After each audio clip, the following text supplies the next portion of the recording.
Olá, tudo bem com você? A aula de hoje é sobre a escravidão no Brasil. Esse tema é um tema muito importante para a gente compreender as origens da desigualdade racial e social que existe no Brasil e para a gente compreender também as origens do preconceito racial que, infelizmente, ainda existe no Brasil e em outros países também, como os Estados Unidos e entre outros. Quando os portugueses chegaram aqui no Brasil, em 1500, eles tiveram ali um relacionamento com os índios, no qual eles trocavam o pau-brasil por objetos como espelhos, como facas, como roupas, entre outros. O Brasil só passou a ser efetivamente colonizado pelos portugueses a partir de 1530, quando os portugueses perceberam a oportunidade de produzir aqui nas terras brasileiras a cana-de-açúcar, que era um produto bastante valorizado na época, que valia muito dinheiro, que era consumido pelas classes mais ricas. Tá? Então, o que aconteceu? A partir desse momento que os portugueses começaram a colonizar o Brasil, que aconteceu a partir de 1530, eles começaram a trazer os primeiros negros para trabalharem aqui como escravos. E a partir de 1550, os negros começam a ser trazidos para o Brasil em massa. Então, muitos negros começam a ser capturados, raptados, presos e trazidos para o Brasil em navios negreiros. E aqui eles eram vendidos como mercadorias e realizavam um trabalho escravo. O início da escravidão negra no Brasil, então, é datado de aproximadamente 1550 a 1624. Nesse mapa, nós podemos ver aí os caminhos que eram realizados pelos portugueses, né, para trazer os negros aqui para o Brasil. Lá na África, esses negros eram capturados e muitas vezes capturados por tribos inimigas, tá? Que vendiam esses negros que eram capturados para os portugueses. Esses negros, quando eram capturados na África, eles no primeiro momento eles eram aprisionados nas feitorias, que eram espécies de prisões que ficavam no litoral africano, e de lá eles eram colocados em navios, abarrotados dentro dos porões dos navios negreiros, com péssimas condições de higiene, e eles eram aprisionados nesses porões e não saíam desses porões. Ali eles comiam os restos dos alimentos da tripulação do navio, ali eles defecavam, urinavam, e haviam ali crianças, mulheres, grávidas, homens, idosos, enfim, era realmente uma coisa muito feia, né? Uma coisa muito horrível. Nessa imagem nós podemos ver, né, a ilustração de como era dentro desses porões dos navios negreiros. Realmente ali, como vocês podem ver na imagem, os negros eram abarrotados dentro dos navios negreiros. Eles mediam mais ou menos como se fosse 200 pessoas dentro de uma sala de aula, né? Para vocês terem uma noção. Elas ficavam ali por aproximadamente 2 meses, que era o tempo que durava a viagem da África, né? O tempo que durava a viagem da África até o Brasil. Quando eles chegavam aqui no Brasil, eles eram colocados numa espécie de quarentena, né, na qual eles eram alimentados para que eles ficassem mais fortes e pudessem ser vendidos por um preço melhor. Eles eram vendidos em mercados, eram analisados, principalmente olhavam os dentes e analisavam se o escravo ou a escrava era forte, se era saudável.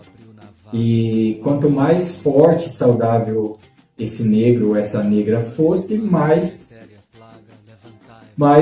ele valeria em termos de preço. né? Só para vocês terem uma ideia, o preço de um escravo nessa época era em torno, mais ou menos, do preço de um carro. Então, aquele escravo mais forte, aquele escravo que aguentava serviço pesado, ele valia aproximadamente o preço de um carro importado, um carro de luxo, e aquele escravo que era considerado mais fraco, né, um escravo que provavelmente não iria sobreviver por muito tempo, ele custava o preço de um carro popular. Esses escravos eram levados para fazendas, né? Antes até disso, eles eram separados das suas famílias, dos seus amigos, das suas tribos, né? Os portugueses, eles separavam os negros para que não houvesse comunicação entre eles e para que dessa forma não houvesse nenhum tipo de revolta ou de fuga. Então, esses negros eram isolados e enviados para fazendas nas quais eles produziam a cana-de-açúcar e depois eles produziam o próprio açúcar, que era vendido para o mercado europeu e também para o mercado asiático.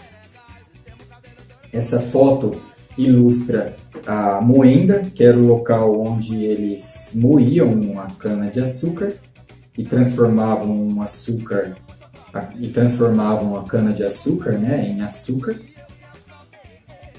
Quando esses escravos se revoltavam ou se recusavam a realizar algum tipo de serviço ou deixavam os seus donos descontentes, eles muitas vezes apanhavam, principalmente com chicote. Muitas vezes, como vocês podem observar nessa imagem, os brancos obrigavam os próprios negros a se agredirem. Essas chibatas aí, que vocês podem ver, elas geralmente tinham 5 pontas, e essas pontas eram pontas de ferro.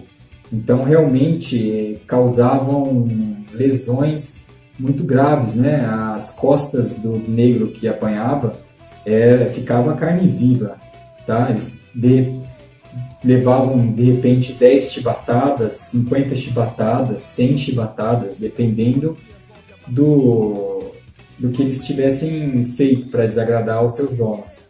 Eles eram amarrados nesses troncos, que também são conhecidos como pelourinhos, né? Acho que vocês já devem ter ouvido falar dessa palavra, pelourinho, que era justamente o tronco onde os negros eram amarrados e ali eles eram chicoteados, muitas vezes até a morte, inclusive. Muitos não resistiam aos ferimentos e morriam. A condição de vida dos negros era bastante precária mesmo, eles sofriam bastante, apesar de que há relatos de que em muitas fazendas os negros eram bem alimentados, mas não porque seus donos eram bondosos, mas sim para que eles tivessem força e energia suficiente para suportarem rotinas de trabalho que duravam muitas horas. Nessa imagem vocês podem observar alguns instrumentos que eram utilizados para castigar os negros, tá? Então, haviam instrumentos aí que eram utilizados para castigar os negros. Existiam diversos instrumentos que eram utilizados para castigar esses negros que se revoltavam, né, contra a escravidão. Porém, a partir de 1624, muitos negros começam a realizar fugas, né? Eles começam a fugir das fazendas e se refugiavam em locais afastados, isolados e de difícil acesso. Esses locais ficaram conhecidos como quilombos. Então, é importante vocês entenderem que quilombos eram os locais para onde os negros iam quando eles fugiam das fazendas. Eram locais de difícil acesso, eram locais afastados, geralmente lugares altos, de onde os negros podiam ter uma boa visibilidade de quem estava chegando. Enfim, existiram centenas de quilombos no Brasil, muitos quilombos no Brasil. Mas o quilombo que mais ficou conhecido foi o Quilombo dos Palmares, que foi um quilombo gigantesco, tá? Que existiu ali no território onde hoje é Alagoas, tá? Ali próximo que naquela época era a capitania de Pernambuco. Então, o Quilombo dos Palmares era um quilombo muito grande, basicamente do tamanho de uma cidade, e nesse quilombo viveu o Zumbi dos Palmares, né? Que é um símbolo da resistência negra contra a escravidão e contra o preconceito. Inclusive, o Dia da Consciência Negra marca o dia no qual o Zumbi dos Palmares foi assassinado.